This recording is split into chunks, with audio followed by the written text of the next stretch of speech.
ocean-going ship sailing through the English countryside and busy towns is a strange sight. Stranger still that it's on its way to a port 36 miles inland. For it's going up the Manchester Ship Canal. As Britain developed into an industrial nation and Manchester became the principal city of the north, it became desirable to carry cargoes direct to and from the city. But Manchester was 36 miles from the sea, so to do this a canal was built, with docks and wharves all the way down, one of the engineering achievements of the 19th century.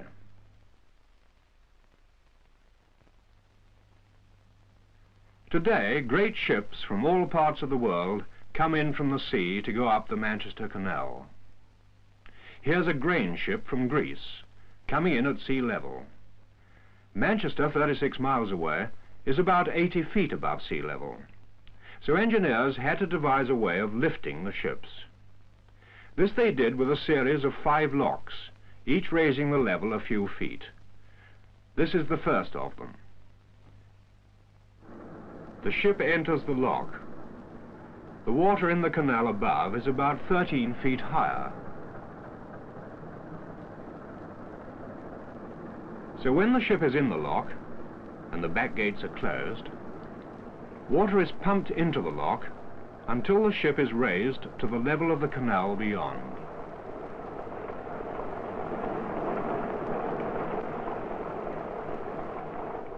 A special pilot takes over from the captain.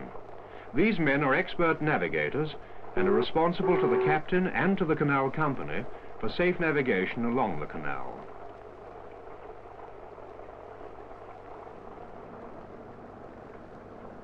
The ship has been raised and the gates open.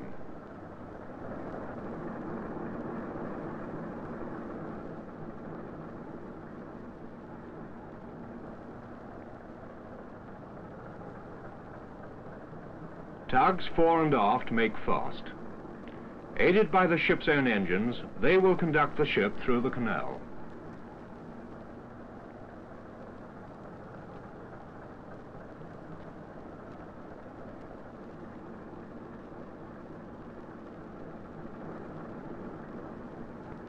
Navigating along a narrow waterway like this, it's only 120 feet wide and 28 feet deep, with other ships passing, is an expert's job, and the combined knowledge and skill of the tugs, the pilot, and his helmsman is all important.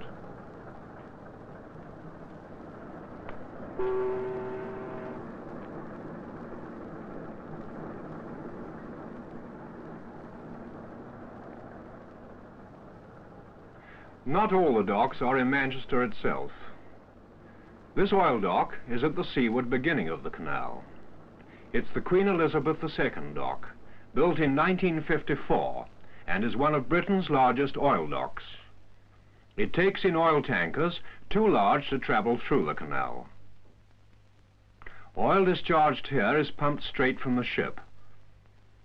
It goes by pipes to local refineries, and sometimes underground to refineries as far as 7 miles away.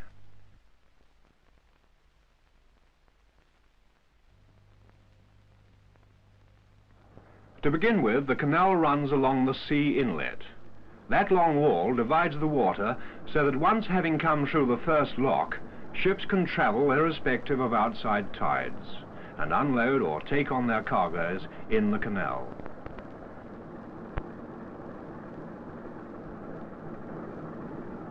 Seven miles up the canal, the land is still used for agriculture.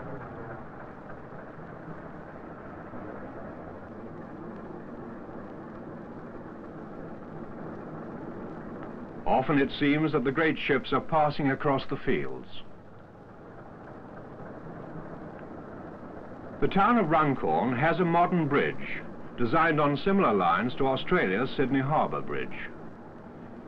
It has the longest span in Europe and carries road traffic over the canal. It has taken the place of the old transporter bridge, which used to swing its passengers across in a kind of boxcar. Ships go under the new high bridge, but passengers on the famous old transporter had to wait until the ships passed. Runcorn was itself a port before the canal was made, but now, within the canal wall, the ships of many nations bring in and take away their cargoes, irrespective of the tidal water outside.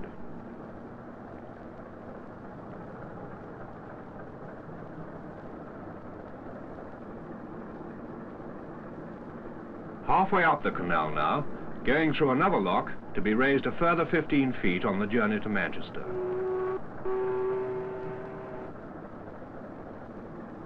On one side is fairly open country still. On the other side are factories and loading bays as we get into Manchester's industrial suburbs.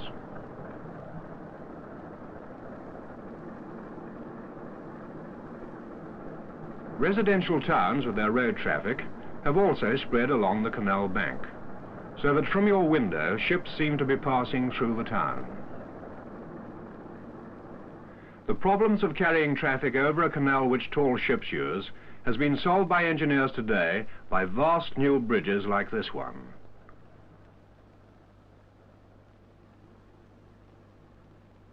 But the older bridges still help. This swivels round to let ships pass either side of it. Then it swings back again to join together the roads each side of the canal. Next to it is another engineering achievement, a smaller canal passing over the big canal.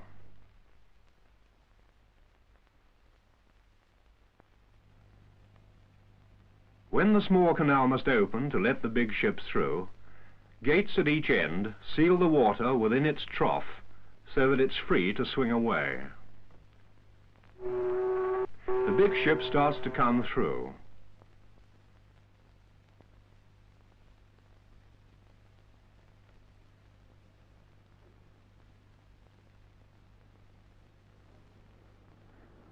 With both the road and water bridge open, it can move up the Manchester Ship Canal.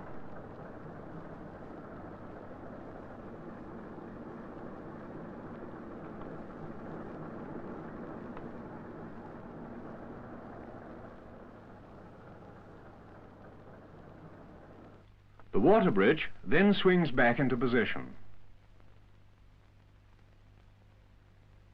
The road bridge has already come back to let the road traffic across. The gates reopen in the canal bridge so that the water can rejoin its course to let the other traffic across.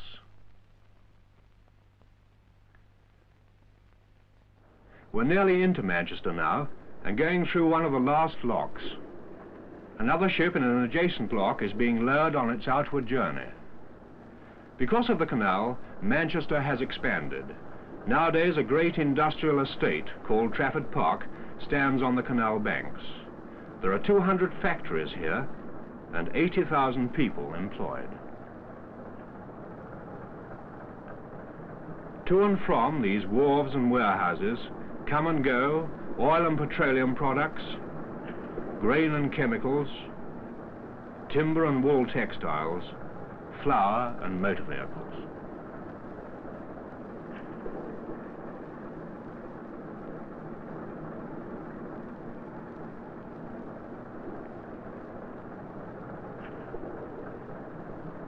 "36 miles from the river mouth and 80 feet higher than the ocean she crossed to get here, our ship is coming into the port of Manchester, which has 9 docks and turns round 5,000 vessels a year.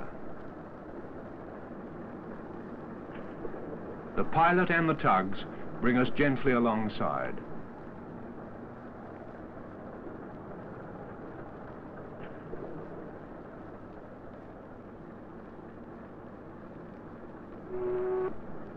The pilot takes his leave of the captain as the tugs untie. His next assignment may be to take down the canal, a ship carrying products made from raw material which originally came in from the Commonwealth.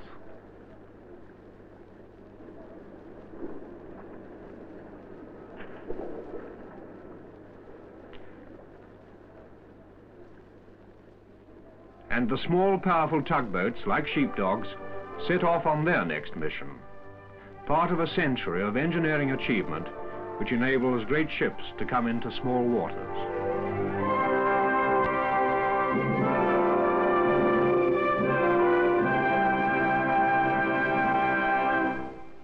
Goodbye, goodbye, goodbye, good friends, goodbye, it's time to go and say fuck off till next time you see Jamie and Mackie Hall. Yes. And that's all, folks.